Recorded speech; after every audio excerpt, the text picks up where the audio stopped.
Harga getah karet di Desa Perjaya, Kecamatan Martapura, Kabupaten Oku Timur, kembali turun sejak 2 minggu terakhir.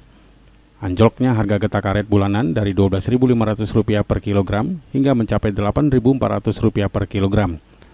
Anjloknya harga getah karet ini membuat petani lesu dan kesulitan untuk menutupi kebutuhan hidup mereka sehari-hari, sehingga membuat petani perlahan kembali meninggalkan perkebunan karet. Anjloknya harga karet ini membuat petani tidak bisa lagi menutupi biaya operasional perkebunan, seperti untuk biaya pupuk serta pembekuan getah karet sebelum dijual kepada tengkulak. Dampaknya, harga getah karet ini menurut petani karena menjelang bulan Ramadan, sehingga harga getah karet terus menurun. Saat ini petani tidak bisa berbuat apa-apa, hanya bisa mengharapkan kenaikan kembali harga getah karet.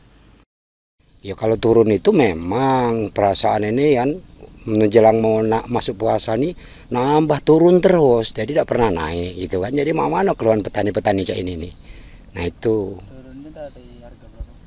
Ya waktu perdi itu pernah ngalami 12.500 per kilonya. Nah ini sampai dari 100, 200, 100, 200 sampailah ketemu 8.000 mentok. Nah itu.